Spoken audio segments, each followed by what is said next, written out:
Ramcharitra only attache only a box, और उसके भीतर 3 हीरे तुलसीदास जी ने रख दिए। रामचरित्र के भीतर 3 चरित्र। पहला, प्रथम ही मैं कही शिव चरित, अबूझा मरम तुम्हार, सुचि सेवक तुम राम के, और रहित तो समस्त विकार। याज्ञवल कह रहे हैं भरद्वाज। शिव चरित्र, रामचरित्र के भीतर पहला चरित्र शिव चरित्र, रामचरित्र के भीतर दूसरा भरत चरित करने, और तुलसी जे सादर सुनही, सिय राम पद प्रेम, अवसि होय भव रस विरत। क्या बात है तुलसी। दूसरा चरित्र है रामचरित्र के भीतर भरत चरित्र। इसको जो नियम से सुनेगा या पाठ करेगा विदाउट ब्रेक, उसका संसार से मोह छूट जाएगा। भाव रस, संसार में जहां उसे रस मिल रहा है वहां से वो डिस्कनेक्ट हो जाएगा। हमारे यहां 2 रस है, एक भाव रस, एक राम रस। राम रस में मन नहीं लगता, क्योंकि भाव रस में जन्म से मिला है। मां के गर्भ से बाहर निकल कर आए तो हमें राम रस किसी ने दिया क्या? संसार का ही रस मिला जीव को। 20 साल, 40 साल, 100 साल भाव रस मां का स्तन मिला, थोड़ा बड़े हुए पिता का प्यार मिला, हंसता गया जीव। बहन का मिला, पत्नी मिली, पति मिला, उसका प्यार मिला, और एक गांठ लग गई, फंस गए हम, उलझ गए। बेटे मिले, मकान, 10 जगह जीव बन गया। जननी राम कह रहे, हम कहां कहां बंधे? बोले जननी जनक, गिनते जाइए 2। जननी माने मां, मां के प्यार में बंध गए हम, पिता के प्यार में बंध गए हम। जननी जनक बंधु सुत दारा, तान धन भवन असुहृद परिवारा, सबके ममता ताग बटोरी, मम पद मनहि। राम जी की आज्ञा है, ए जीवात्मा, इन सब से ममता, ये नहीं कहते कि तोड़ी, क्या शब्द है तुलसीदास जी का। बीबी बच्चे छोड़कर राम के चरणों में आओ ना, it is wrong right, wrong side, गलत रास्ता है। परिवार छोड़कर नहीं, बीवी बच्चे छोड़कर नहीं, सबके ममता। ये जहां तुमने अलग अलग ममताएं बांध ली है ना, उनको सबको एक कर लो। एक करने की एक लाइन दे रहा हूं आपको, it is art of living. सबकी ममता ताक बटोरी, इसका अर्थ क्या लेंगे आप तो पत्नी में जो ममता है और पुत्र में है, दोनों को एक कर दीजिए आप। एक करना चाहते हैं, किसी में कम ज्यादा ना हो, जितनी तन में है जितनी धन में है, एक कर दीजिए आप, कम ज्यादा ना हो। तो जब सब रस्सियां अलग अलग हैं तो उनका महत्व है। और 10 रस्सियों को मिला के आपने जब एक रस्सी बना दी, अब उसमें आप ये नहीं ढूंढ पाएंगे कि नंबर 1 की बेल्ट कौन है, नंबर 3 की डोरी कौन है, नंबर 5 की डोरी कौन है। अब वो सबके ममता ताग बटोरी, तोड़ी नहीं, बटोरी। माता पिता पत्नी सबसे संबंध बनाए रखो, सबसे काम करते रहो।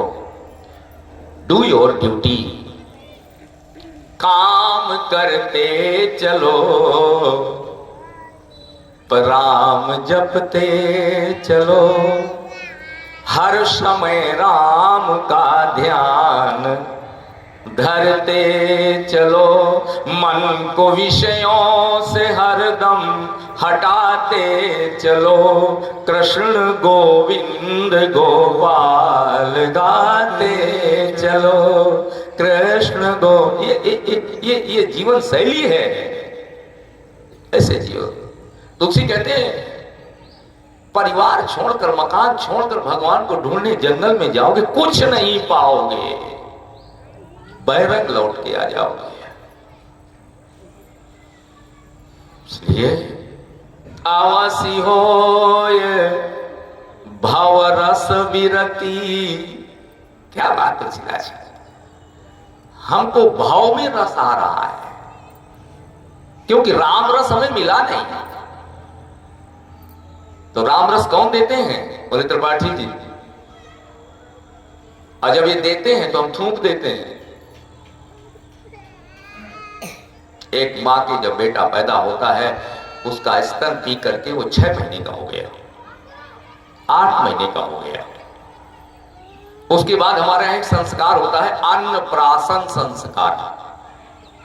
बच्चे को एक दिन खीर खिलाई जाती है मुहूर्त देखकर। आज से हमारा पप्पू अब अनाज शुरू करेगा, पंडित जी मुहूर्त निकालो। तो पत्रा देख के कहेंगे इसको खीर खिलाना है, पंचमी को 7:45 में मुहूर्त है, अन्नप्राशन मुहूर्त। बढ़िया खीर बनाकर चम्मच से माँ ने उसके मुंह में डाली, उसने थूक दिया, उसने फिर चम्मच डाली, उसने फिर थूक दिया। अब वो रोज खीर डालने लगी। एक दिन दाल डाल दी, थूक दिया, एक दिन चावल डाल दिया, वो भी थूक दिया। एक बगल में बैठी थी, उसने कहा एक बात बता, जब ये थूक रहा है तो काहे को इसके मुंह में डाल रही है? बोले ये राम रस है, खीर नहीं है, ये राम रस है। और जो ये आंचल का दूध पी रहा है ना, ये भाव रस है। भाव रस में इसकी जिंदगी कटने वाली नहीं है। 17 साल तक मेरे आंचल के भरोसे ये नहीं रह सकता, ये नहीं जानता, लेकिन मैं जानती हूं इसको अंत में राम रस के पास ही जाना होगा। जब इसकी अंतिम यात्रा निकलेगी तो सिर्फ एक ही बात कही जाएगी, राम नाम सत्य है, सत्य बोलो, ये राम रस है। तो मां ने कहा ये चाहे जितना थूके। एक दिन ऐसा आ गया कि खीर बालक के गले के अंदर उतर गई, उसे स्वाद मिलने लगा। अब एक मध्य काल आया बालक के जीवन में। अब वो खीर भी खा रहा है, लेकिन मां का स्तन भी पी रहा है। 6 महीने गुजरे। अब धीरे धीरे मां ने अपना स्तन बचाना शुरू किया। जब भी वो मां के दूध पीने को दौड़े, उसने खीर, वो मां को पकड़ना चाहता है, उसने कहा समोसा, बिस्कुट, और धीरे धीरे धीरे धीरे करके उसे मां का स्तन भूल गया। अब वो राम रस में आनंद लेने लगा। तुलसीदास जी महाराज कहते हैं रमा विलास, ये रमा का विलास है, माया का विलास है, ये भाव का विलास है। ये परिवार में आपको आनंद मिल रहा है, पैसे गिनने में नोट मिल रहे हैं, आनंद मिल रहा है, ये रमा विलास, ये भाव रस छूट जाएगा, अपने आप छूट जाएगा। इस समय हम संधि काल में हैं। बालक दूध भी पी रहा है मां का, और समोसा भी खा रहा है। हम दुकान भी कर रहे हैं, और मन में आ गया तो राम कथा में भी बैठ जाते हैं, और शाम को थोड़ी देर माला ले लेते हैं। अब बीच में अब मां ने क्या किया, इधर बचाने लगी और उधर का टाइम बढ़ाने लगी। तो अब बीच वालों को ये चाहिए कि परिवार का टाइम धीरे धीरे धीरे धीरे करके कम करने लगे और माला वाला टाइम बढ़ाने लगे। ये जीवन शैली है। तो जब राम में रस मिलने लगेगा, तुलसी कहते हैं पहचान बताओ, रमा विलास वो राम अनुरागी तजत बमन जिमी जन बड़ भागी रमा विलास राम अनुरागी। बालक 15 साल का हो गया, मां के दूसरा बेटा हो गया, मां के स्तर में फिर दूध आ गया। अब अगर एक दिन मां चम्मच में अपना दूध निकाले स्तन का, उसका छोटा भाई पी रहा है, और 15 साल के बेटे के मुंह में जबरदस्ती डाल दे, उसे उल्टी हो जाएगी, नहीं हो जाएगी?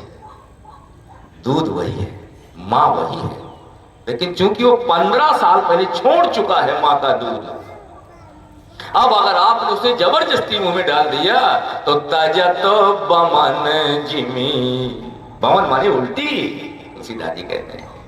जिसको राम रस में आनंद आने लगेगा उसे ये संसार का जितना वैभव है ना, उसे उल्टी जैसा लगेगा, कय जैसा लगेगा, बमन जैसा लगेगा। बमन की एक और परिभाषा सुन लें। आपने रसगुल्ला लिया और खाया, आधे गले तक गया और बाहर आ गया, इसी को तो उल्टी कहते हैं। और आप वही के हाथ में आ गए। अब आपसे कहा जाए आप ही का खाया हुआ है, आ गया होगा, इसे फिर से खाओ, तुम उसे फेंक दोगे। अब ये रसगुल्ला नहीं है, बोले क्या है, बोले ये काय है, उल्टी है, बोले तुम ही ने खा, हाँ हमारा ही है, लेकिन हम नहीं खा सकते। तुलसी का जरा उपमा देखें, ये रमा विलास, ये जितना माया का विलास आपको जहां आप सुख अनुभव कर रहे हैं, ये सब झूठा है। कोई इसको पहले भोग चुका है, आफ्टर दैट आपके पास आया है। इस समय जो नोट आपकी जेब में है ना, वो सैकड़ों लोगों की जेब में आ चुका है। उल्टी हुआ कि नहीं हुआ? आप देखें, जिस धरती पर आप रह रहे हैं ना मकान बना के, इसके पहले 2000 साल पहले जिसमें जाने कितने मकान बन चुके होंगे, और सबने कहा होगा ये प्लॉट मेरा है। 2000 साल पहले कई बार गिरे, कई बार फिर बने, फिर मकान। ये धरती का सारा भूखंड, किसी जिस खेत को आप जोत रहे हैं ना, आपके पिता कहते थे मेरा है, उसके बाप कहते थे मेरा है, उसका बाप कहते थे मेरा है, सबने कहा मेरा है, लेकिन ये झूठी है, ये रमा विलास। तो यदि आप भरत का चरित्र सुन लेंगे तो तुलसीदास कहते हैं मेरी गारंटी है, आवासी हो ये भव रस विरति। रामचरित्र के भीतर 3 चरित्र, नंबर 1 पर शिव चरित्र, नंबर 2 पर भरत चरित्र, और नंबर 3 पर पवन तनय के चरित सुहाए, और जामवंत रघुपति सुनाए, जामवंत।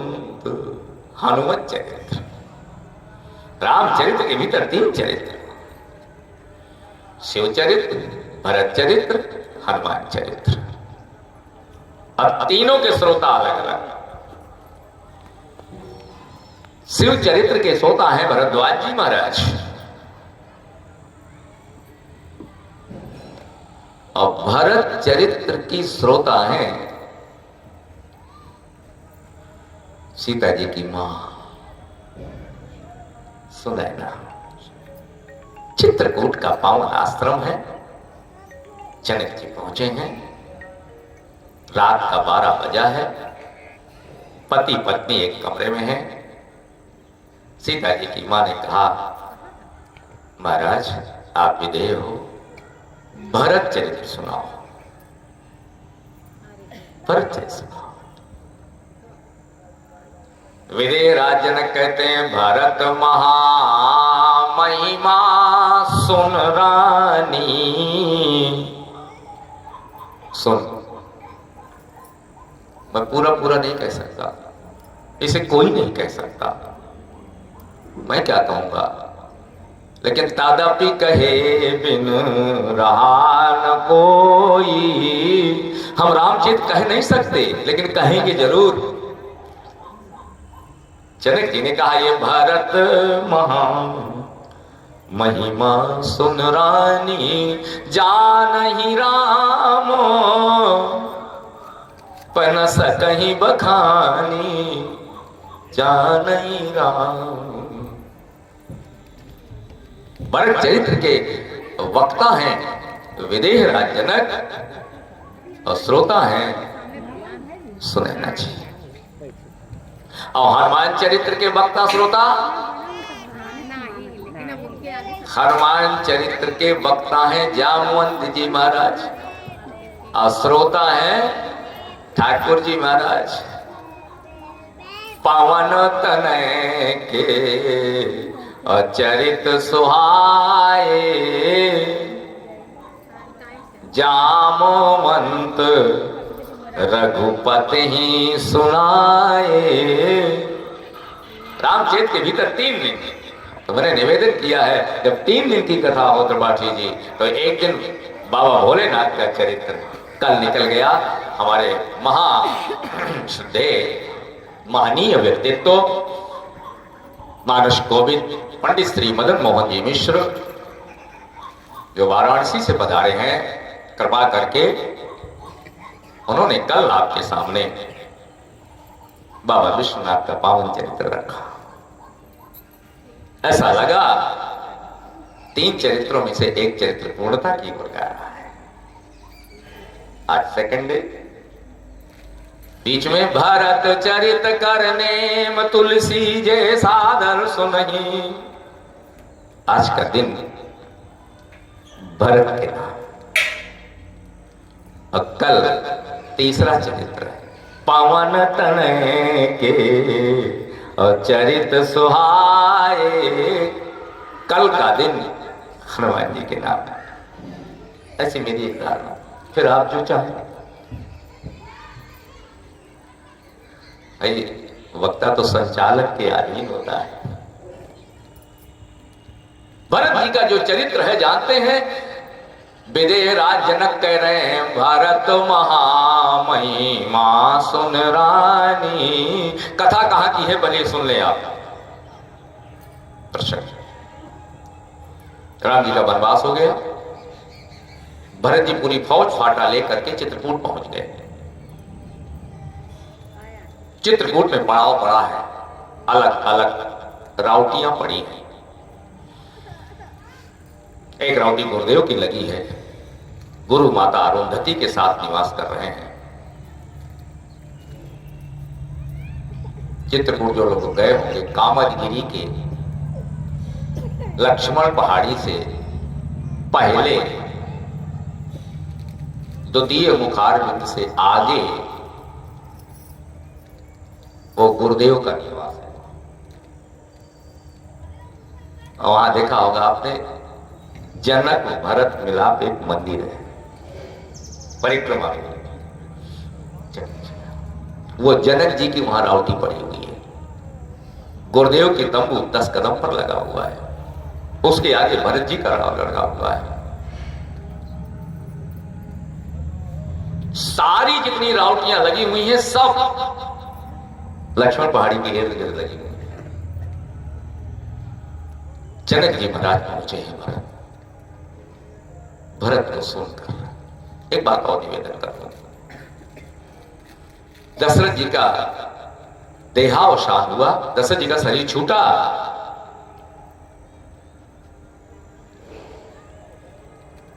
क्रिया कर्म करने के लिए शरीर पड़ा है।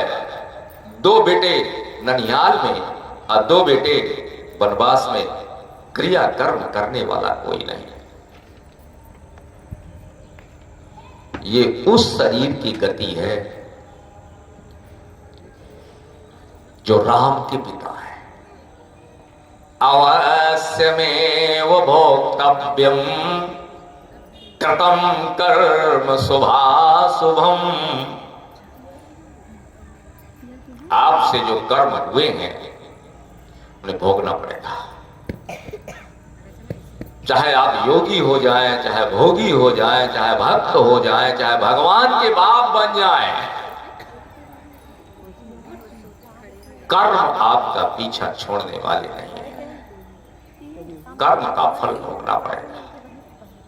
काया से जो पातक होई तो बिन भोगे अनदूर दुख होई। कर्म फल विपाक का आसार।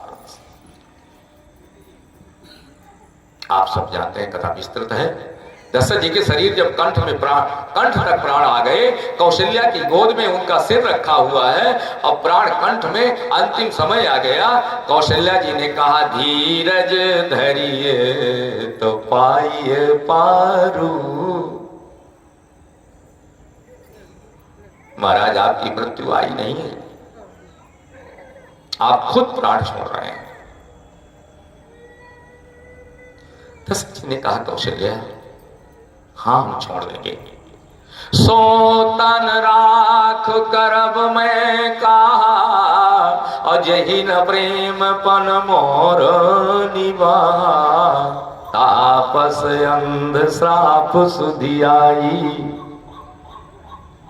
तो कहा करता हूं कथा में, जवानी तुम्हारी है, जैसी चाहो जी लो, लेकिन बुढ़ापा उसका है, जैसे जलाएगा तुम्हें जीना पड़ेगा। याद रखना, आपके जीवन में एक दिन आएगा जो भोग का जीवन होगा। जब मृत्यु का समय आता है तो शास्त्र में लिखा है, आंख बंद हो जाती है, आंखों से आंसू गिर रहे होते हैं, जमीन में लिटा दिया गया है, और उसके सामने आंखों में उसकी फीचर फिल्म चलती है जिसमें उसके पाप गिनाए जाते हैं।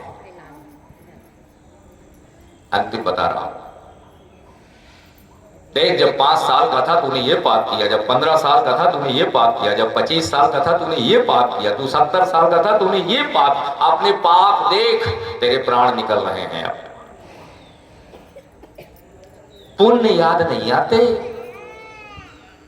तुलसीदास जी कह रहे हैं, तापस अंध श्राप सुधि आई, और कौशल्य सब कथा सुनाई।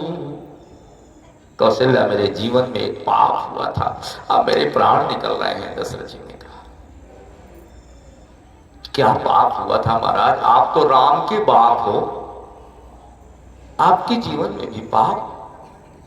दशरथ जी ने कहा, यह बात तब की है जब मैं अयोध्या का राजकुमार था, जवानी थी, काले बाल थे, मैं कौशल्या देखकर निशाना नहीं लगाता था, आवाज सुन के बाण छोड़ देता था, बाण वहीं लगता था, मैं शब्द पर बाण चलाता था। कौशल्या, एक दिन में भटकते भटकते सरजू के किनारे पर पहुंचा।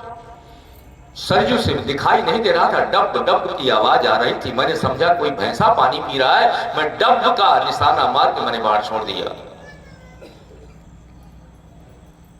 बाण श्रवण कुमार की छाती पर लगा, जो अंधे माता पिता को कंधे पर बैठाकर तीर्थ यात्रा करा रहा था।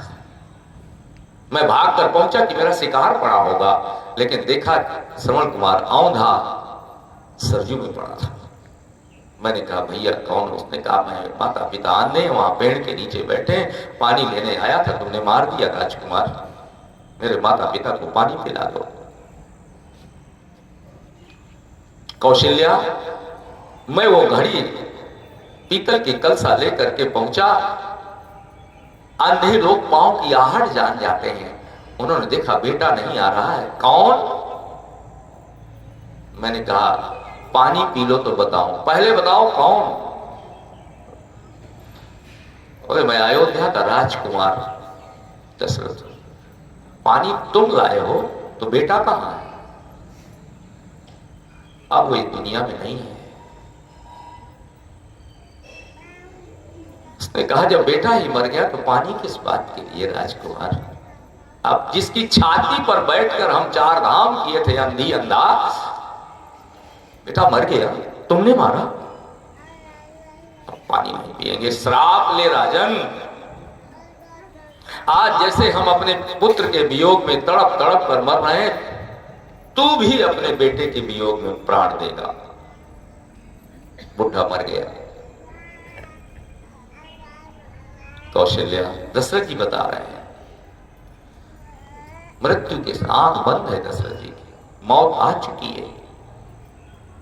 दशरथ जी ने कहा, कौशल्या मैंने कलसा उठाया, बुढ़िया के पास गया, मां तू ही पानी पी ले। उसने कहा, राजकुमार दशरथ, जिसका बेटा सरयू में पड़ा है उसकी कोई क्रिया कर्म करने वाला नहीं।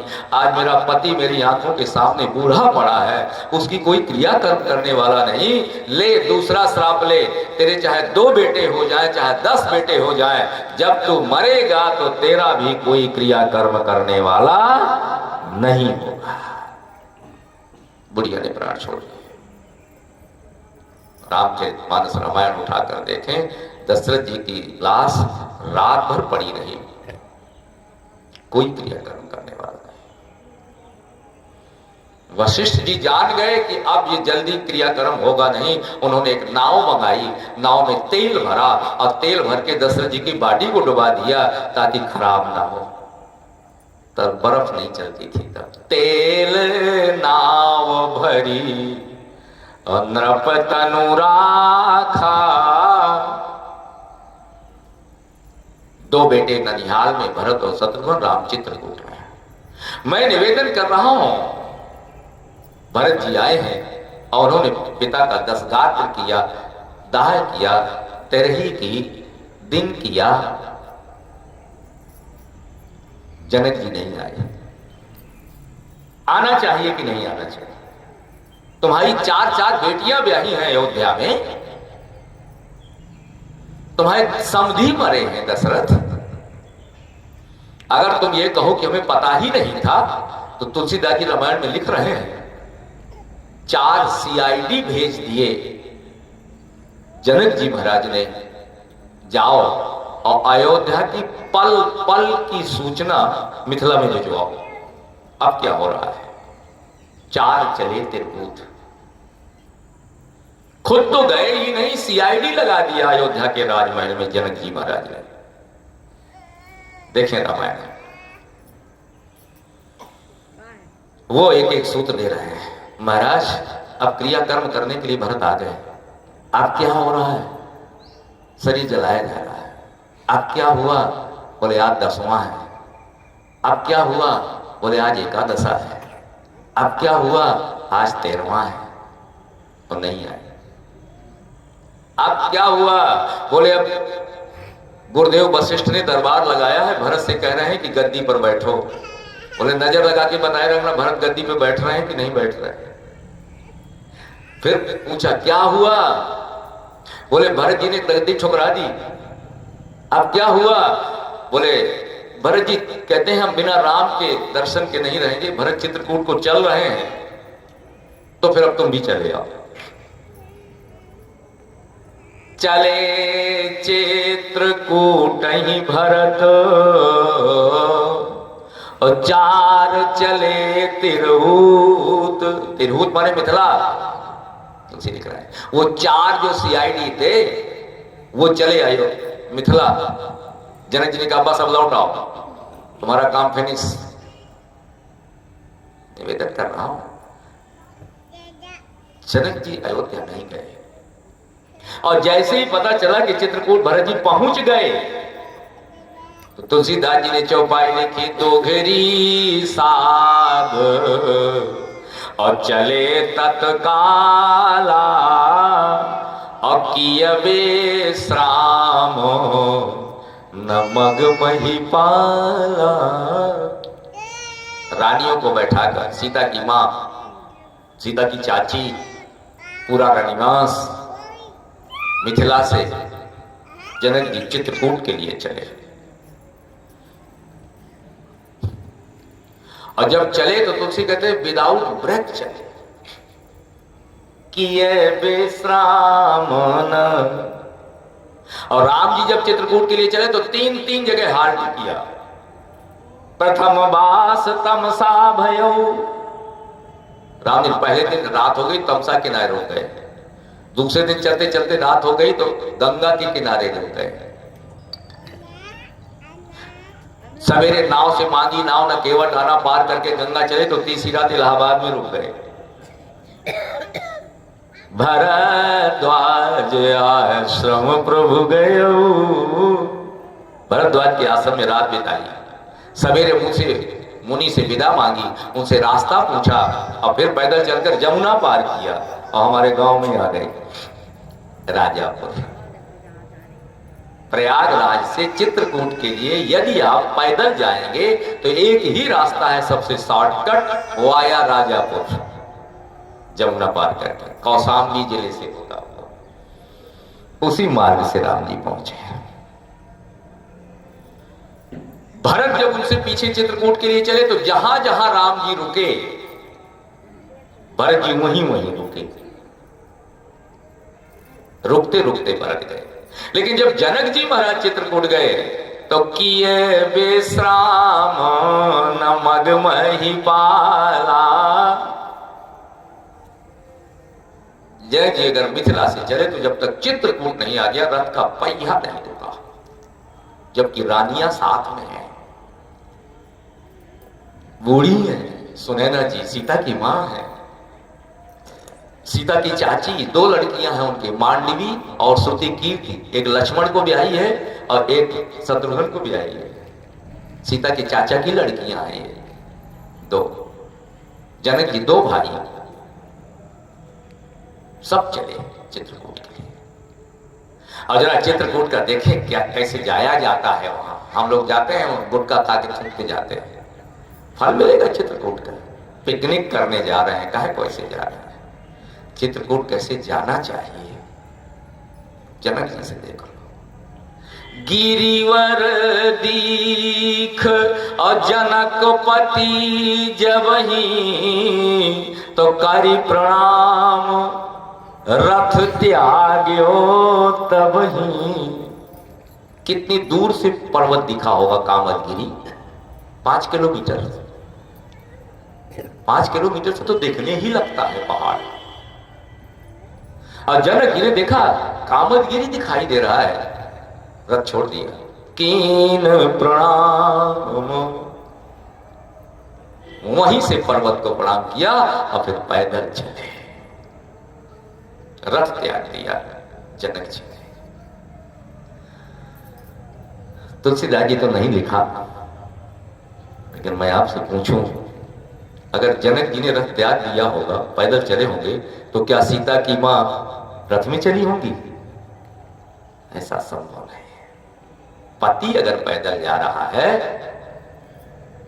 तो सीता की मां भी पैदल जा रही होगी। बड़ा भाई अगर पैदल जा रहा है तो छोटा भी रथ छोड़ चुका होगा, तो सीता की चाची भी पैदल जा रही होगी। 5 किलोमीटर 9 किलोमीटर जब से दिखाई पड़ा चित्रकूट का कामदगिरी, डेरा पड़ गया। रात का समय है। भरत चरित्र के श्रोता की चर्चा कर रहा हूं। 3 चरित्र रामचरितमानस में।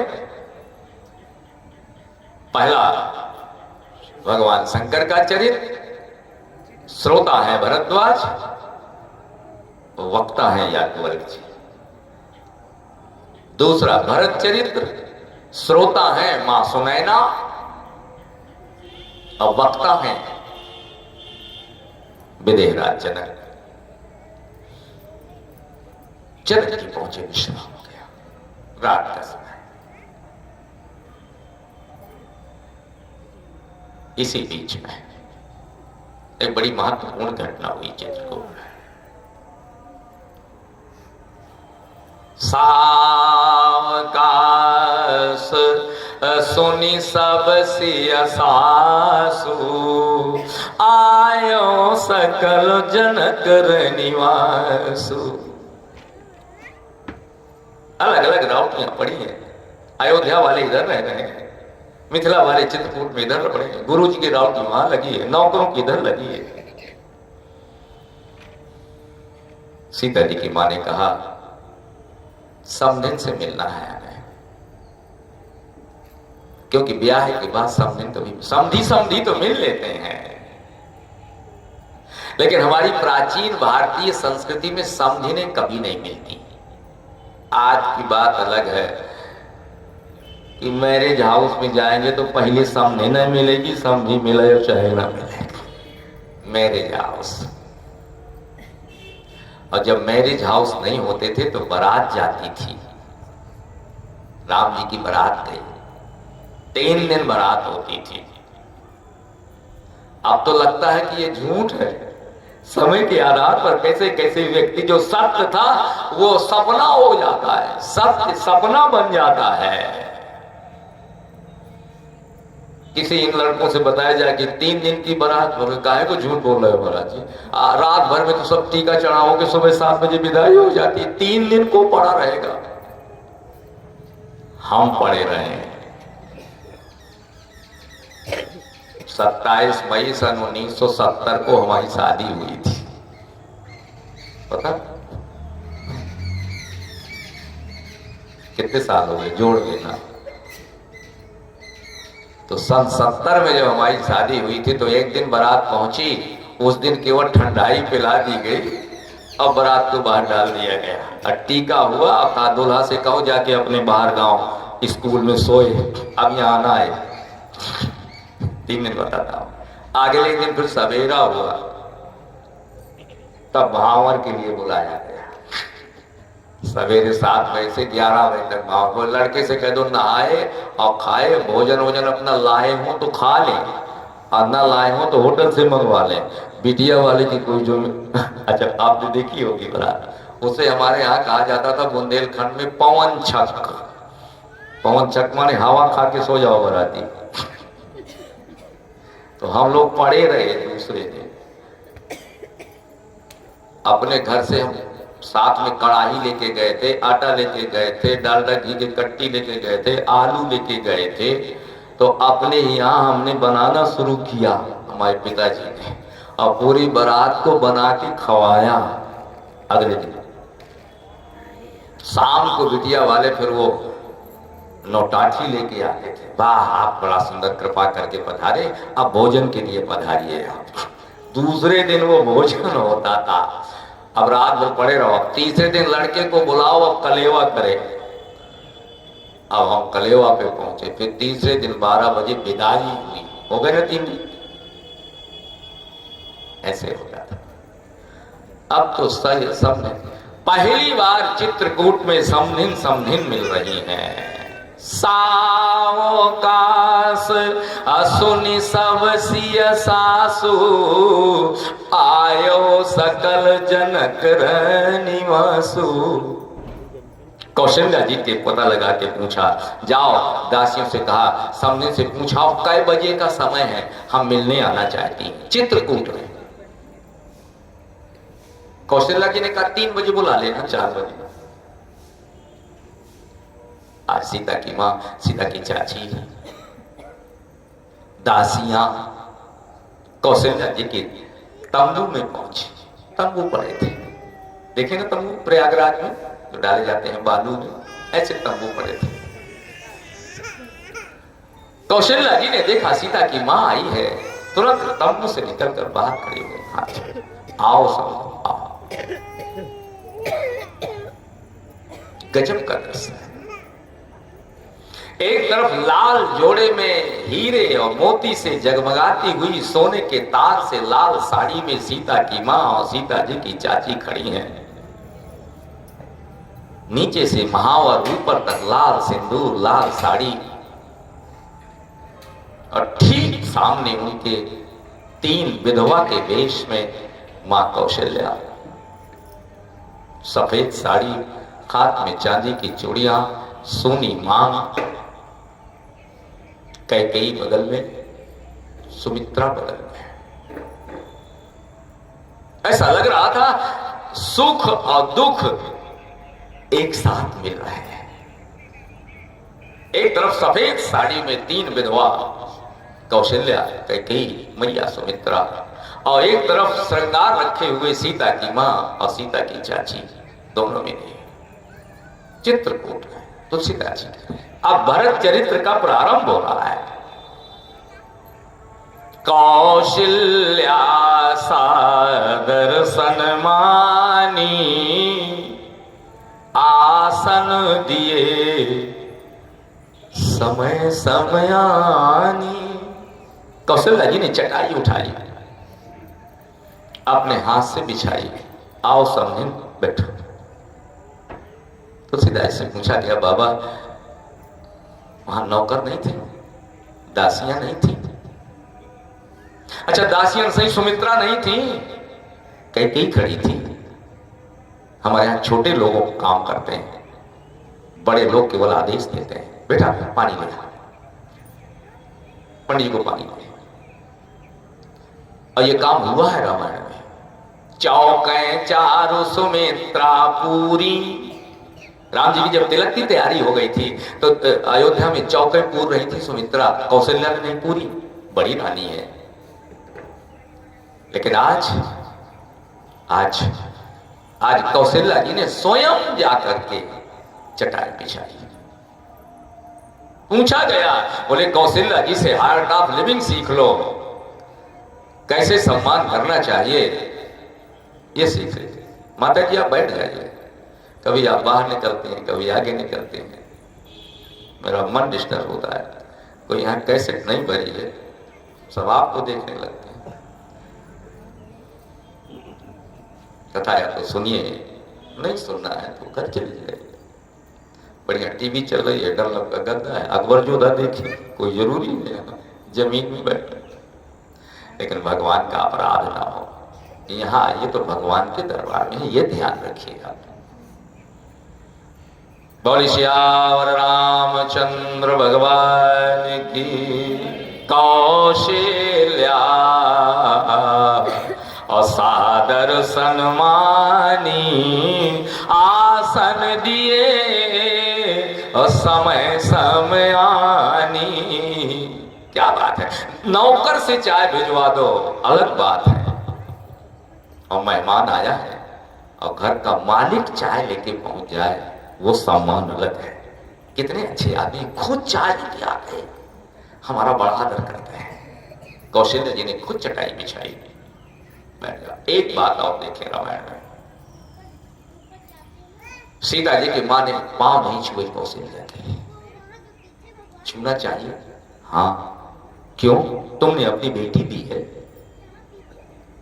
कौशल्या के बेटे के तुमने हल्दी लगा करके और माथे में पांव पखारे हैं तुमने, जिसके बेटे के तुमने हल्दी लगा लगा करके पांव धो के पूजे हैं, उसकी तो मां है, खड़ी है। मां के पांव नहीं छूना चाहिए? छूना चाहिए। बेटी की मां को, बेटे के मां की पूजा और पांव छूना चाहिए। It is our culture. आज के युग में सब बदल गया है, लेकिन प्लस माइनस तो देख के चलिए। तुम जब कन्यादान कर रहे थे तो तुमने बेटे के हल्दी लगाकर पांव छुए कि नहीं छुए? अगर उसके बेटे के तुमने पांव छुए तो वो तो उसकी मां है। कौशल्या जी ने पांव नहीं छुए, बैठ गए चटाई। एक ने कहा शायद पांव ना छुए जाते हो उनके यहां, कहीं कहीं ऐसा है। जैसे आप पूर्वांचल में निकल जाए, यहाँ की बात तो नहीं करता, बिहार में, वहां लड़की पिता के पांव छूती है, माँ के पांव छूती है, दामाद भी पांव छूता है, पूरे बिहार में। हमारे बुंदेलखंड में नहीं। हमारे बुंदेलखंड में तो कन्या को गौरी माना जाता है। प्रथमं शैलपुत्री च, द्वितीयं ब्रह्मचारिणी और तृतीयं चंद्रघंटेति कूष्मांडेति चतुर्थकम। नवरात्रि आएगी तो कन्या भोज कराओगे। जब कन्या भोज कराओगे तो कन्या को दुर्गा मानकर तो पूजोगे और घर में आके उसे पांव छुलाओगे। ये उल्टी गंगा कहां से बहा रहे हो मेरे भाई? या तो फिर उसे बिटिया मान लो और पांव छुआओ, या तो फिर उसे दुर्गा ही मान लो। मिक्सचर नहीं चलेगा हमारे यहां। कौशल्या सादर सन्मानी। समधिन के पांव शायद इसलिए नहीं छुए कि उन्हें लगा शायद ना छुआ जाता हो, लेकिन जब आप इस प्रसंग को देखेंगे तो आपको लगेगा कि कौशल्या जी ने जाते समय सीता जी की मां के दो दो बार पांव छुए, एक बार नहीं फिर दो दो बार छुए। इसका मतलब छुआ जाता था, इसका मतलब पहली बार चूक हो गई, सुधार लो। गलतियां होती हैं, दोहराई नहीं जाती। गलती हो जाना आम बात है, गलती का दोहरा देना अपराध है। दो दो बार पहुंचे तो हम तो भाई इसका अर्थ ये लेते हैं अपने दिमाग से कि जब अपने बुरे दिन आते हैं ना, जब अपना समय बिगड़ जाता है ना, तो रिश्तेदार सबसे पहले व्यवहार बदल जाता है रिश्तेदारों का। अगर हम दिवालिया हो जाए, हमारे पास धन ना रह जाए, हम सड़क पे आके खड़े हो जाएं, तो सबसे पहले रिश्तेदार नमस्ते करना बंद कर देगा। कहीं पैसा मांगेगा तो देना पड़ेगा, दे देंगे तो लौटाएगा कहां से, फकीर तो हो ही गया है। हमने देखा नहीं आप खड़े थे, मुंह मोड़ के चले जाते हैं। अपने लोग वक्त के साथ इंसान का व्यवहार बदल जाता है। समय अनुकूल हो तो साधना साकार हो जाती, और समय प्रतिकूल हो तो याचना बेकार हो जाती। समय बलवान हो तो जिंदगी गुलजार लगती है, और समय कमजोर हो तो जिंदगी भी भार बन जाती। समय कमजोर, समय के आधार पर रिश्तेदार आपको सपोर्ट और अनसपोर्ट करते हैं। चूल्हा आपका गर्म है, पैसा आपके हाथ खूब है, रिश्तेदार दरवाजे पर होंगे, और जिस दिन आप सड़क पर खड़े हो जाएंगे अपनों का व्यवहार बदल जाएगा। रामायण यहां से शुरू हुई है। सती जब तक भवानी है तब तक व्यवहार अलग है, और पति के द्वारा छोड़ करके जब यज्ञ में पहुंची तो बहनों ने नमस्ते नहीं किया सती की। भगनी मिली अब बहुत मुस्काता, बिना पति की आई है ना यज्ञ में पिता के यहां, तो बहनें कहती अरे अकेली चली आई, अरे बोले गंजेड़ी भंगेड़ी को तो भी आई है। शंकर जी का भी अपमान, इसलिए सती को क्रोध आया, ये मेरी बहनें हैं, ये मेरे भाई हैं, ये मेरे रिश्तेदार हैं। आज कौशल्या जी का समय बिगड़ा है, बेटे वनवास में, विधवा की चूड़ियां हैं, अयोध्या छूट चुकी है, रिश्तेदारों का व्यवहार बदल गया। क्यों?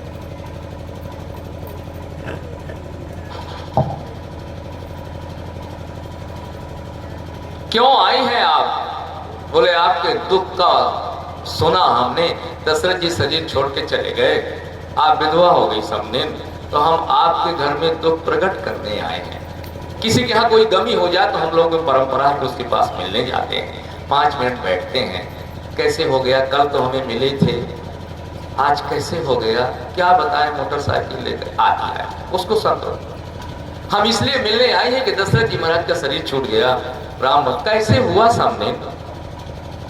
लेकिन ये बात भी नहीं पूछ पाई सीता की मां। पढ़िएगा रामायण। क्यों? बोले अगर हम कहें कि समधी जी का शरीर छूट गया तो समधी जी के प्राण लेने वाली कैकेयी तो बगल में बैठी है, कैकेयी के कारण ही तो प्राण गए। अब कौन बोले? सब बैठ गए नीचे को।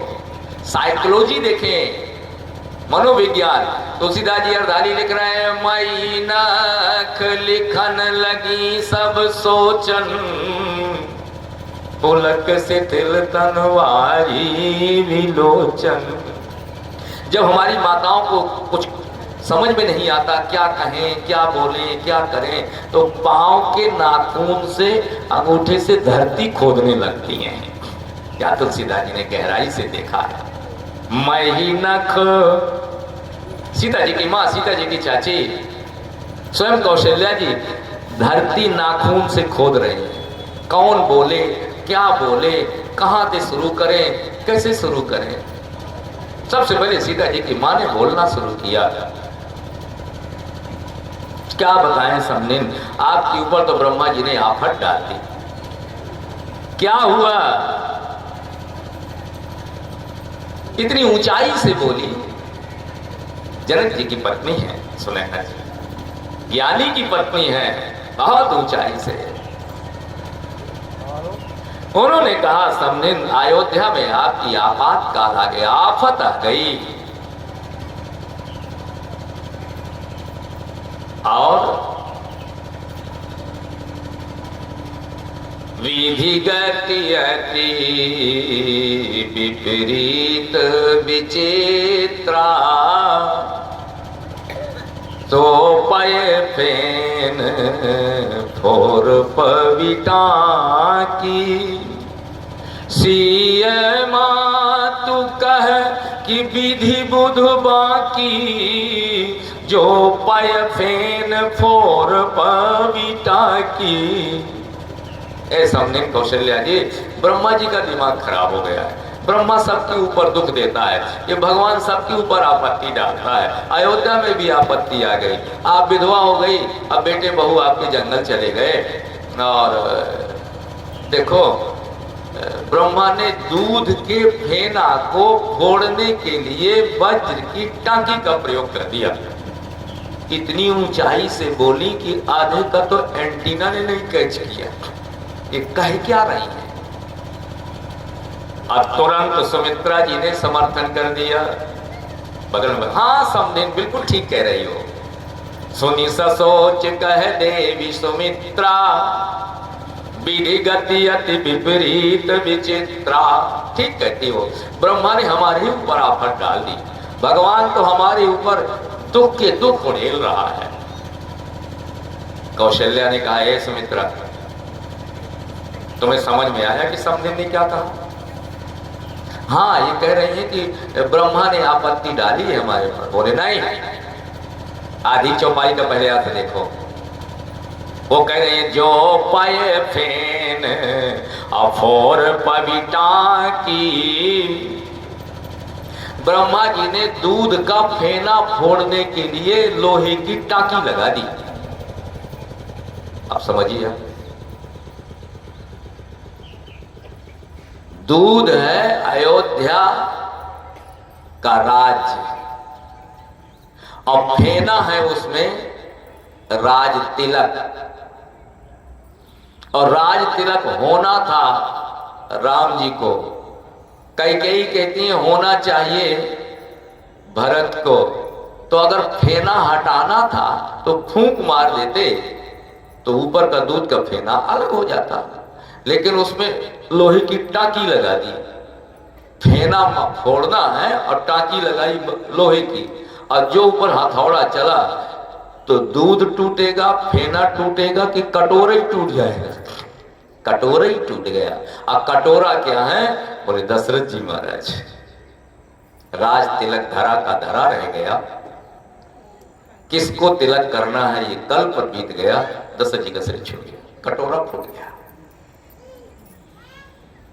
एक बात और, अगर कटोरे का दूध फैल के धरती पर गिर जाए तो फिर उसे कोई पीता नहीं, न लेता है।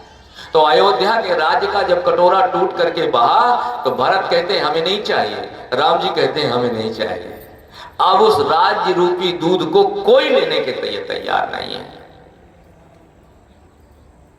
लेकिन जब वो दूध सड़क पर पड़ा हो टूटा हुआ तो लोग तो नहीं लेंगे, लेकिन बिल्ली उसे पीती है।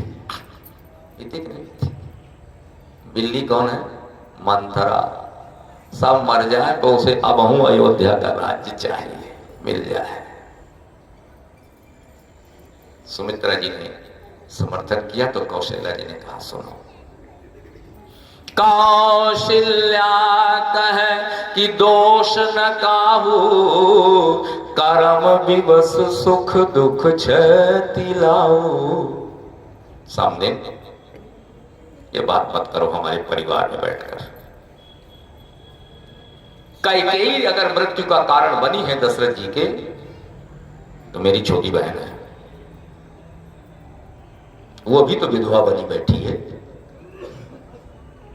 अगर उसने दशरथ जी के प्राण लिए हैं तो वो भी तो दुख भोग रही है। ये हमारे घर का मामला है, रिश्तेदारों को बीच में इंटरफियर नहीं करना चाहिए। ससुराल वालों को तो बिल्कुल नहीं। ससुराल वाले जब बेटी के घर में आकर के पंचायत शुरू कर देते हैं तो समझ लेना फिर तलाक जरूर हो जाएगा और घर नरक हो जाएगा। महाभारत केवल साला ने करवा दिया, साले सराज से बचो। तुलसीदास जी देखो भाई कह रहे हैं, हम नहीं कह रहे हैं। खूब अब तुम साले सराज रखो अपने घर में, हमें कोई लेना नहीं, कल चले जाएंगे। लेकिन साले सराज तुम्हारे घर में डेरा धर के रहने लगे तो कुरुक्षेत्र जो है धृतराष्ट्र के साला शकुनी ने कराया था, नहीं तो महाभारत में लाशें न गिरती। भाई भाई में झगड़ा हो तो दोनों बैठ के निपटा लो, रिश्तेदारों को मत बुलाओ। देवरानी जेठानी में कोई झगड़ा हो गया हो तो दोनों लोग बैठ के थोड़ा झुक लो। पड़ोसिन को मत बुलाओ पंचायत के लिए, वो और आग लगा देगी, मामला सुलझेगा नहीं। इसलिए तुलसीदास जी महाराज कह रहे हैं अपने घर में रही मन मन की व्यथा को, और मन ही राखो गोय। पड़ोसी को मत बताओ, नौकरों को मत बताओ, रिश्तेदारों से फरियाद मत लगाओ कि हमारी भाई भाई की पंचायत कर दो, कुछ नहीं मिलेगा तुमको, आपस में सुलझाओ। रही मन मन की व्यथा को, मन ही राखो गोय। असुन इठ लई है लोग, सब बांट न लई है कोई। तुम्हारा मजाक उड़ाएंगे तुम्हारे सामने, हाँ बात तो सही है, तुम्हारी देवरानी तुम्हारा गला यहाँ काट रही है, देखो हम कल बात करेंगे, बैठती है हमारे यहाँ सामने। अब तुमने पीठ फेरी, अब आई है पहाड़ के नीचे, भले हम तो कहते हैं आग ठंडी ना हो बरई जाए। ये है संसार। कौशल्या जी ने कहा सब दिन हमारे घर का मामला है, कैकेयी के कारण दशरथ जी का शरीर छूटा कि राम के कारण छूटा, ये हमारा मामला है, आप दखलंदाजी मत करो। कौशल्या कहे दोष न काहू, कर्म विवश सुख दुख क्षति लाऊ। भाग्य के आधार पर सुख और दुख मिलते हैं। ये जीवन दो किनारे से चकराते चलता है। नदी का पानी जो बीच से बहता है, एक इधर किनारा है एक इधर किनारा है, एक सुख का किनारा है एक दुख का किनारा है। कभी पानी की लहर चली इधर से टकरा गई, दुख आ गया जीवन में, बहते बहते इधर से टकराई तो जीवन में सुख आ गया। संसार है एक नदिया, सुख दुख दो किनारे हैं, ले जाए जहां चाहे हम बहते धारे हैं। कोई संसार में ऐसा है जिसे सुख ही सुख मिला हो 100 साल तक, इम्पॉसिबल है, असंभव है। संसार में कोई ऐसा है जो 80 साल की वो दुख ही दुख भोगे, असंभव। बीच में सुख आएगा। दुख भी आएगा। रात के बाद सवेरा, सवेरे के बाद फिर सूरज, फिर अंधेरा, फिर रात, फिर सूरज। कर्म है, इट इज नेचर। बात यह है कि जब सुख होता है तो हम इतने मगन हो जाते हैं कि सुख का समय हमें पता नहीं चलता, और जब दुख आता है इतना लंबा खींचता है, रो देते हैं। सुख के बाद दुख। कौशल्या जी ने कहा हम सुख में भी खुश हैं, दुख में भी सुख। क्यों? सुख किसने दिया? ऊपर वाले ने। तो दुख किसने दिया? ऊपर वाले ने। तो जब दोनों तुमने दिए, इट इज गॉड गिफ्ट। सुख भी तो तुम्हारे हैं और दुख भी तो तुम्हारे हैं। राम जी, आपके द्वारा मिला था हमें कर्मों का फल। हम किसको कहाँ चाहे, दोनों ही तुम्हारे हैं। किसको बुरा भला कहे? कौशल्या कहे अदोष न काहू। हाँ समझे, अगर तुम चाहो तो हमारा एक काम कर दो। सीता जी की मां की आंखों में आंसू आ गए सुनैना के। हमने तुमको बेटी दी है, चार बेटियां ब्याही हैं तुम्हारे यहाँ। आज अगर बेटियों के घर में आफत है तो हमारे लिए तो आप आज्ञा करो। समझे, तुम कहो तो अपने शरीर की एक एक बूंद खून आपको निकाल के दे दें। बताओ क्या सेवा करना चाहिए, आज्ञा करो। कौशल्या जी ने कहा कुछ खास नहीं करना समझे, एक छोटा सा हमारा काम कर दो। बोलो समझे। बोले रानी राय सन अवसर पाई, अपनी भांति कहब समझाई। क्या बात है कौशल्या जी ने। सामने एक बात बताओ, रात के समय तुम जनक जी के पांव तो दबाती होगी? हाँ दबाते हैं। स्त्री बूढ़ी भी हो जाए, 90 साल की भी हो जाए, तो भी उसे पति के चरणों पर पहुंचना चाहिए। तो फिर जब पति के पांव दबाते दबाते तुम्हारे पति बस में हो जाए जनक जी, तो हमारी एक बात कह देना। लेकिन सुनो, जल्दी में मत कहना, नहीं तो वो ना कर देंगे। कौशल्या जी कहते हैं आखिर बात क्या है? वो बात बड़ी गंभीर है। कौशल्या जी ने कहा रानी राय सन अवसर पाई। अच्छा मौका देख के कहना हमारी बात को, जब वो तुम्हारी सेवा में बस में हो जाए तुम्हारे संगी, तब कहना। अवसर जाते हैं हमारी माताओं का, समय पर बात है। सवेरे पति धान काटने गया और धान का गट्ठर लादी चला रहा है और दोपहर का धूप है। अब आकर उसने गट्ठर पटका। अब पत्नी ने कहा सुनो जी, हमारे भाई की शादी है, 1 तोला की चैन बनवा दो। हाँ मरा जा रहा हूं, धान काटते पटका, गट्ठर बड़ी आई, चैन वाली भाई आ गई। एक दूसरी खड़ी थी, उसका पति आया, उसने गट्ठर फेंका। वो एक हाथ में पानी का गिलास, एक हाथ में पंखा। आज बहुत गर्मी है। हाँ उसने फेंका गट्ठर, लो पानी पियो। उसने पंखा दिया, बैठ जाओ। बैठ गया। कितना कट गया धान? 1 बीघा कट गया। आज का आपने अखबार पढ़ा? क्या हुआ? बोले सोना 20 रुपया तोला सस्ता हो गया है। हाँ हुआ होगा तो बनवा लिए क्या? अच्छा चलो कल बनवा देते हैं। बात वही है, लेकिन कही कैसे गई है? कौशल्या जी कहती है सीधे तुम दशरथ जनक जी से कह दोगी ना मेरी बात, तो नकार देंगे। रानी राय सन अवसर पाई, अपनी भांति फिर कहब समझाई। सीता जी की माँ ने कहा सुनाना समझे, कहना क्या है? एक बात कहना है, कल दरबार लगेगा, अंतिम फाइनल। राम जी लौटेंगे कि नहीं लौटेंगे, जिसमें गुरुवर वशिष्ठ बैठे होंगे, भरत बैठे होंगे, राम बैठे होंगे और अंतिम पंचायत होगी कि राम बन जाएंगे कि अयोध्या लौटेंगे। उस समय जनक जी एक प्रस्ताव रख दें, मैं ये चाहती हूं। सुनैना जी ने कहा कौन सा प्रस्ताव रख दें? बोले मैं ये चाहती हूं कि बहु रही लखन अब भरत गव नहीं बन, जो यह मत मही माने मन। यह है भरत चरित्र, भरत का चरित्र।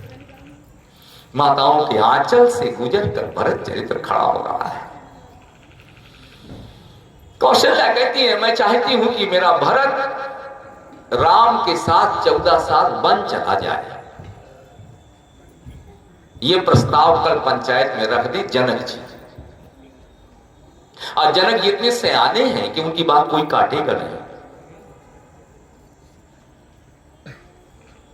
और रही बात पंचायत की, तो एक बात कहूं समझे, राम मेरा बेटा है, 9 महीना मेरे गर्भ में रहा है, मेरे आंचल का उसने दूध पिया है, मैं उसकी नस नस जानती हूं।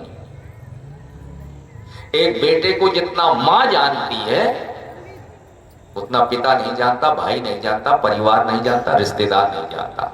लेकिन मां अपने बेटे के बारे में अच्छा और बुरा, कर्म और कुकर्म सब जानती है उसके, कहे भले ना प्यार में। पिता से छुपा जाए उसकी चोरी बुरे कर्मों को, जानती सब है मां, बेटा छुपा नहीं सकता मां से। कौशल्या ने कहा राम मेरा बेटा है, समझे, मैं जानती हूं वो लौटेगा नहीं 14 साल के वनवास में। चाहे भरत पंचायत लगाए, चाहे वशिष्ठ जी लौटाए, चाहे ज्योतिनी पंचायत लगे, राम लौटने वाला नहीं है। सत्य संध मेरा बेटा है, दृढ़ व्रत रघुराई, तो राम तो लौटेंगे नहीं, पंचायत चाहे जितनी लगे कल के दरबार में। तो मैं चाहती हूं कि जब राम ना लौटे तो राम के साथ भरत को बुक किया जाए और लक्ष्मण को वापस कर लिया जाए। ये प्रस्ताव जनक जी रख दें कल की सभा में। सीता जी की मां सुनैना मुस्कुराकर बोली समझे क्या बात करती हो, अगर ये प्रस्ताव भरत जी राम के साथ 14 साल जाने का पास हो गया तुम्हारे द्वारा, कौशल्या जी जानती हो लोग क्या कहेंगे? लोग कहेंगे वाह वाह वाह, जो कैकेयी कह रही थी ना, सही कह रही थी कि राम की महतारी बड़ी चतुर है, बड़ी गंभीर है, पट्टी पढ़ा करके दशरथ जी को अपने बेटे का तिलक करा लिया। और वो ये भी कहेंगी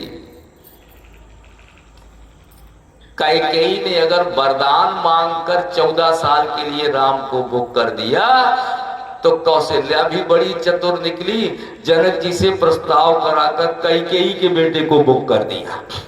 तुमने मेरे बेटे को 14 साल, तो मैं तुम्हारे बेटे को 14 साल। लोग तुम पर लांछन लगाएंगे मैया, कौशल्या क्या प्रस्ताव पास करा रही हो तुम। कौशल्या जी ने बड़ी सुंदर बात कही, समझे संसार कुछ भी कहता रहे, संसार की बात सुनोगे ना अपनी मंजिल से भटक जाओगे। लोग कहते रहे, अच्छा काम करोगे तो भी लोग तुम्हें बुरा कहेंगे, अब बुरा करोगे तो कहेंगे। संसार वाले छोड़ते ही नहीं किसी को, इनकी मत सुनो, अपना रास्ता चुनो, अपने रास्ते पर चलो। लोग कहते रहे, कुछ तो लोग कहेंगे, बहुत पुराना गीत है त्रिपाठी जी। लोगों का काम है कहना, छोड़ो बेकार की बातों को, कहीं बीत न जाए रहना। लोगों को कहने, मुझे याद आ रहा है एक पिता और पुत्र एक घोड़ी लेकर के चले, सुना होगा आपने, बाप था बेटा था, घोड़ी लेकर 10 किलोमीटर गांव था तो चले, तो बाप ने कहा बेटा तू घोड़ी के ऊपर बैठ जा, छोटा है तू, हम पैदल चलते हैं। चलने लगा। एक गांव मिला, तो लोगों ने कहा कितना निर्दयी बाप है, कितना खराब समय आ गया, बेटा घोड़ी पर चढ़ा है, बूढ़ा बाप पैदल जा रहा है। बेटे ने कहा पिताजी मुझको आदमी बुरा भला कह रहा है, मैं घोड़ी से नीचे बैठता हूं, पिताजी तुम बैठ जाओ। उतर गया बेचारा बेटा, बाप को बैठा दिया। अब चले। दूसरा गांव मिला, बोले कितना खराब जमाना आ गया है, बेचारा छोटा सा बच्चा पैदल जा रहा है, ये बूढ़ा तना घोड़ी में बैठा है। बोले पिताजी लोग तो अब भी बुरा कह रहे हैं। तो बाप ने कहा फिर ऐसा करते हैं दोनों लोग बैठे जाते हैं। अब दोनों बैठे घोड़ी पे, आगे चलिए। एक और गांव मिला, बोले कितना खराब जमाना है, इतने निर्दयी हैं कि घोड़े पर दो दो लदे बैठे हैं, दो दो लोग बैठे, इनके दया नहीं है। बोले पिताजी लोग तो अभी बुरा कह रहे हैं। तो बोले ऐसा करते हैं दोनों उतरे जाते हैं। अब दोनों उतर गए और घोड़ी लेकर चले। फिर एक गांव में ना, बोले कितने पागल हैं, घोड़ा साथ में लिए हैं और पैदल जा रहे हैं। ये संसार के लोग तुम्हें कभी अच्छा नहीं कहेंगे। कौशल्या जी ने कहा सामने कहने दो जो संसार कहे, मुझे तो अपने पति का कहना करना है। कौन सा?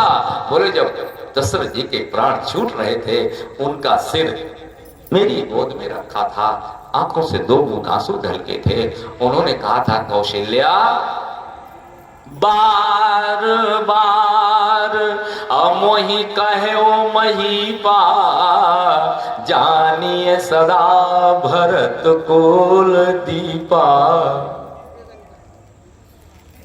कौशल्या मेरे राम का कभी बाल बांका नहीं हो सकता। जाय दीख रघुवंश मणि। राम जी क्या है? बोले मणि।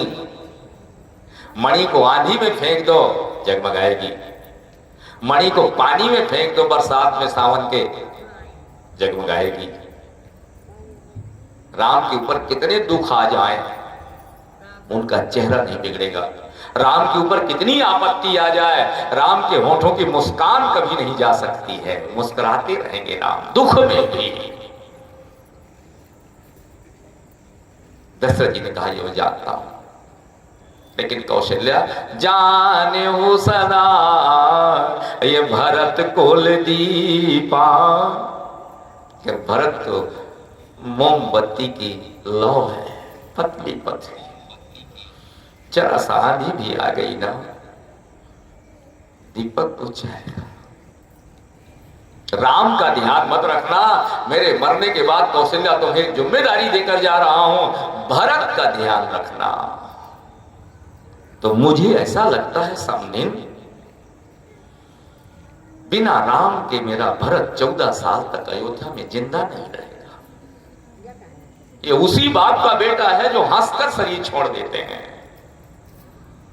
रहे नीक मोहि लागत नहीं, तो कम से कम बन चला जाए, राम के साथ रहे 14 साल, जिंदा तो लौट आएगा।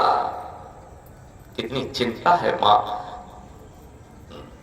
कौशल्या को भरत की, इसलिए कौशल्या की वंदना हो रही है। तुलसीदास जी कहते हैं रामायण सुनने वालों, अपने बेटे को ही तुमने बेटा माना तो तुम्हें कुछ नहीं पाया। अपने बेटी और बेटी तो कुकर सुकर कुतिया और जानवर भी पाल लेते हैं अपने बेटे को,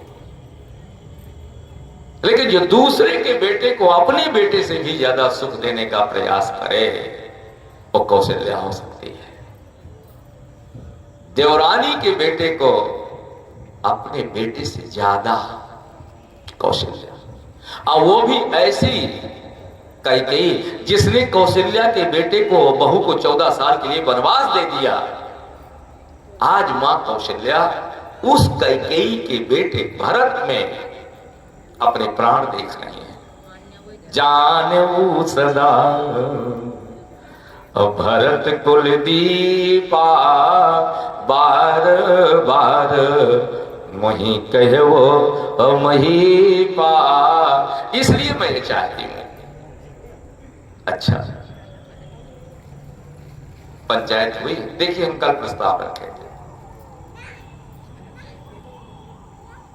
सुमित्रा उठी, सामने 2 घड़ी रात चली गई।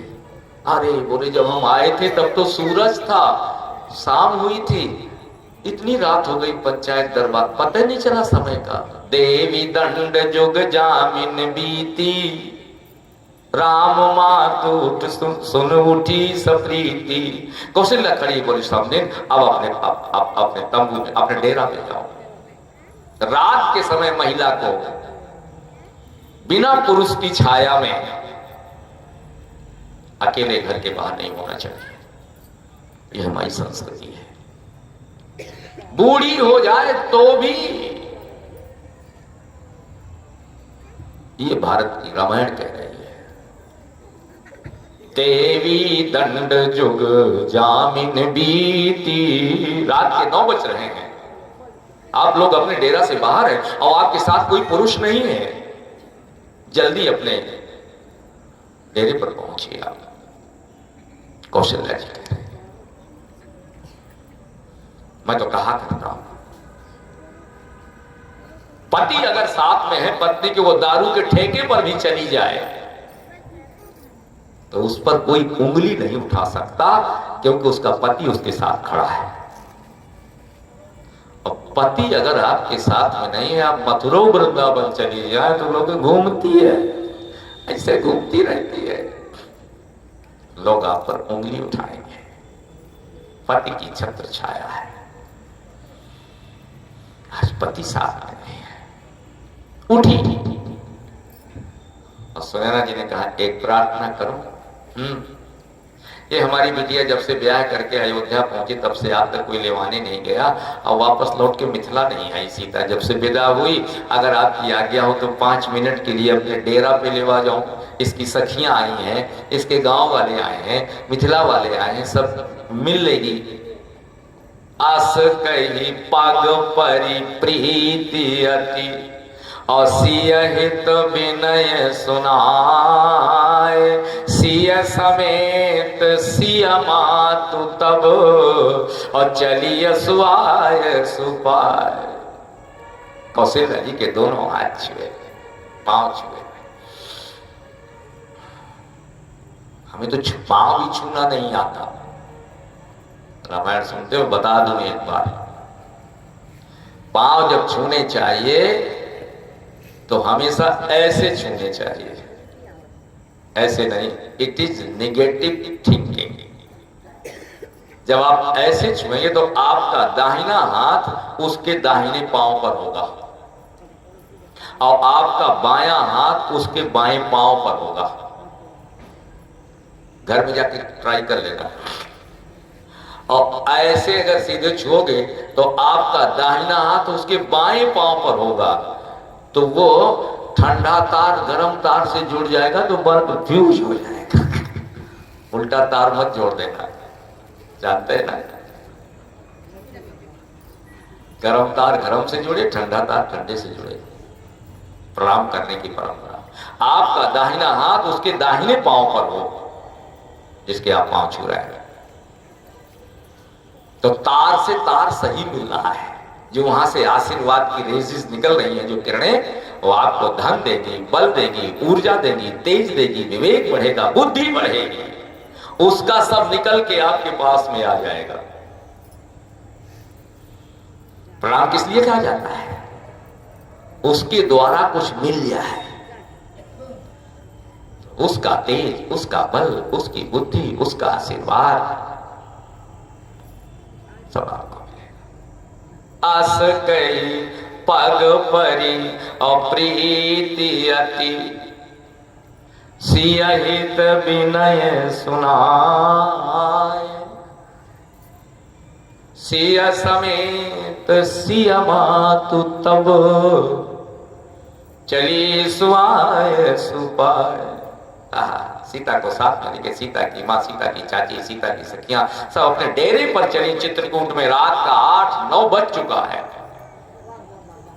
प्रिय परिजन ही मिली वैदेही। जहां से मैंने बात शुरू की थी, कर्म की रेख बन गई सीता, यहीं से प्रारंभ हुआ था ना। ऐसे तुलसी के रेख अपना सर्वस्व, प्रिय परिजन ही अमिली बैदेई, जो जई बाव। सखियों से गले मिली, अरे जब से तू विदा हो गई अयोध्या को, तब से आज तक पहले, अरे क्या बताएं, ये हुआ, मिल रही। तापस वेश जानकी देखी,